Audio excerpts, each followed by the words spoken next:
మీ favourite co-star ఎవరు అంటే ఎవరి పేరు చెప్తారు గౌతమి గారు? బికాజ్ మీరు అందరూ అగ్ర హీరోల సరసన నటించారు.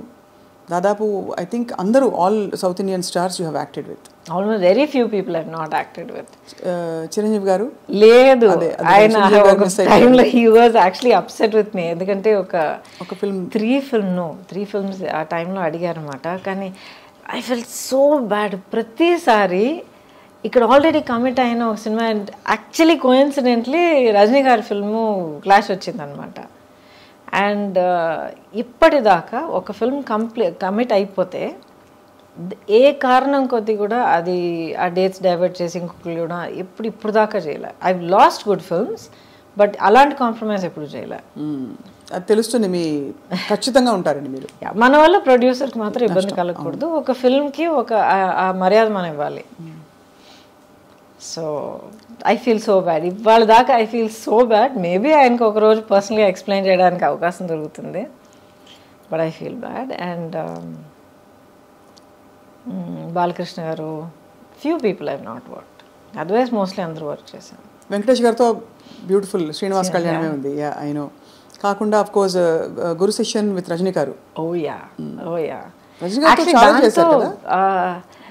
అది ఇంట్రెస్టింగ్. చాలా సినిమాలు చేసినట్టు అనిపిస్తుంది, బట్ ఈ 125 సినిమాల్లో ఆయనతో 4 సినిమాలు చేశాను.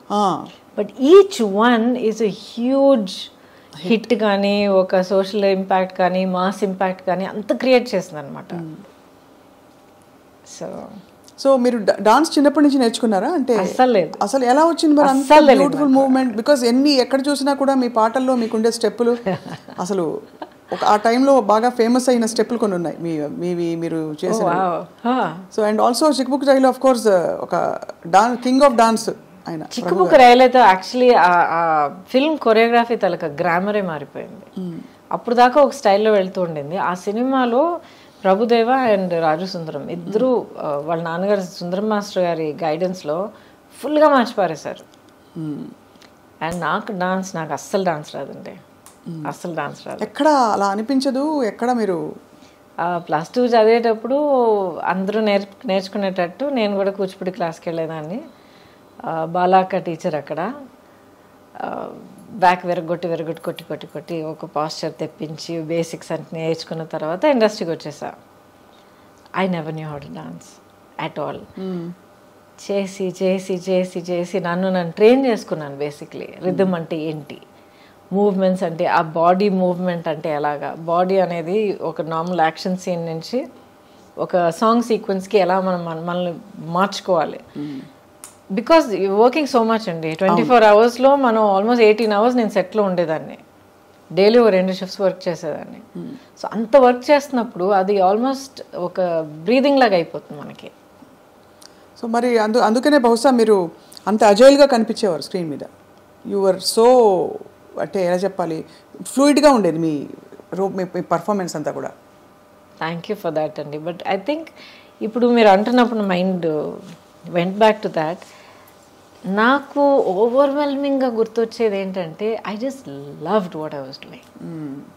నాకు ఇన్ని గంటలు పనిచేస్తున్నాను నాకు అసలు నిద్రే లేదే, టైంకి తినలేదు, లేకపోతే కాళ్ళు నొప్పి పెడుతున్నాయి, nothing.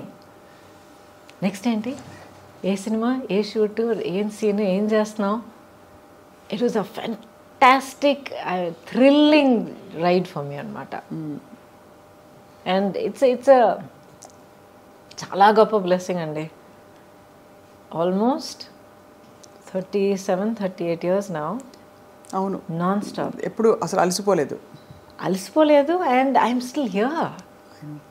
And you look so radiant. అంటే ఇది ఏదో ముఖస్తుతికి చెప్పడం కాదు, బట్ మీ స్కిన్ కానీ మీ కళ్ళు కానీ యూ జస్ట్ అంటే it's very hard to imagine. Time has gone by but you haven't అసలు ఒక ఇది కూడా కనిపించట్లేదు. దాని ఆనవాళ్ళు ఎక్కడా కనిపించట్లేదు, కాలం ఇలా పరిగెట్టిందని. థ్యాంక్ యూ అండి. But I'm blessed. I'm really blessed. ప్రాక్టికల్గా చెప్తాను ఒక విషయం. ఇప్పుడు అసలు ఏం కనిపించట్లేదు, అలాగే ఉన్నారు, స్కిన్ అంతా అంటున్నారు కదా. Thank you for that. But ప్రాక్టికల్గా చెప్పాలంటే మనం ఎలా బ్రతుకుతున్నామో చాలా ఇంపార్టెంట్. నాట్ జస్ట్ ఎక్సర్సైజ్ చేస్తున్నామా, ఇన్ని క్యాలరీస్ తింటున్నామా, ఇది చేస్తున్నాం. నో, హాలిస్టిక్గా నన్ను నేను ఎలా గమనించుకుంటున్నాను, మైండ్, బాడీ అండ్ సోల్. ఇప్పుడు నేను కూడా చాలా horrible time of my life నేను దాటుకుని వచ్చాను. నేను చాలా హారబుల్. అసలు ఇప్పుడు రైట్ నా నేను ఫైట్ చేస్తున్న బ్యాటిల్ గురించి మీరు విన్నారంటే కొంచెం మీకు తెలిసి ఉండొచ్చు. I'm fighting a legal battle to get all my life earnings back. But ఒక్కొక్క స్టేజ్ దాటుకొచ్చేటప్పుడు లేకపోతే బయట మనం చెప్పేటప్పుడు బీ స్ట్రాంగ్ బీ అని అంటాం మనం, అండ్ వీ మీన్ ఇట్. కానీ ఆ పొజిషన్లో ఉండి ఫైట్ చేసేటప్పుడు అది ఎంత ఘోరమైన ఒక సిచ్యువేషన్ అన్నది మనకి అనుభవించే ప్రతి ఒక్కరికి తెలుస్తుంది. Now I realise through all of that you need to find something within yourself. మనలో మనం ఒక యాంకరింగ్, ఒక సెంటరింగ్ ఒకటి చేసుకోవాలి. ఏం జరిగినా, ఎన్ని పడవలు కూలిపోయినా, ఎన్ని స్టార్మ్ విండ్స్ మనల్ని కొట్టుకుపోయినా, ఏం జరిగినా సరే యూ హ్యావ్ టు మనలో మనం అంటూ ఒక యాంకర్ ఉంచుకోవాలి, పెట్టుకోవాలి మనం. And once you have that it can be how you live your life. నా లైఫ్ నేను ఇలాగే ఉంటాను, ఇలాగ ఆలోచిస్తాను, లేకపోతే ఇది నా ప్యాషన్, ఇది నా లవ్ ఆఫ్ మై లైఫ్, లేకపోతే ఇది నా goal, my aim, my dream, ఏదో ఒకటి ఉండాలి. సో నాదేంటంటే లాంగ్ బ్యాక్ నేను ఒక నిర్ణయం తీసుకున్నాను, నేనుగా ఉంటాను. ఒక సినికల్గా మారడం, అవును ట్రాజడీస్ చూశాను, అవును మనుషులు నన్ను చీట్ చేయడం అనేది నేను చూశాను, ఆర్ పీపుల్ కమింగ్ విత్ ఒక డిసీట్ఫుల్ ఇంటెన్షన్ అనేది నేను చూశాను, ఒకళ్ళనొకళ్ళు హర్ట్ చేసుకోవడం. ప్రొఫెషనల్ లైఫ్, పర్సనల్ లైఫ్, రెండు, ఎవ్రీథింగ్ ఆల్ పుట్ టుగెదర్.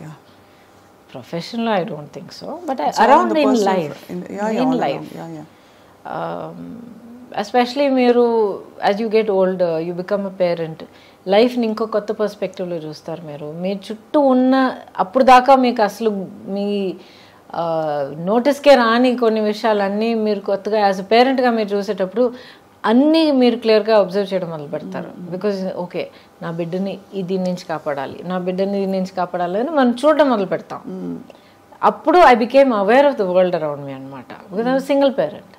అవును, సింగిల్ పేరెంట్గా నిలబడి, I was also an orphan child. ఎందుకంటే అమ్మ పోయారు, తర్వాత నాన్నగారు పోయారు. కోప్ అవుతున్నారు ఆ లాస్ తోటి. Had to, no choice. Breaking down, feeling sad for myself ఛాన్సే లేదు. నేను కూర్చుని పోతే ఇంకా నా పాపని ఎవరు చూసుకుంటారు? ఎవరు లేరు.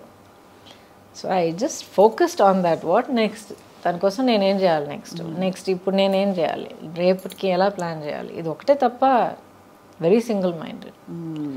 But when I said I will be myself అంటే నాలో కొన్ని క్వాలిటీస్ ఉన్నాయి.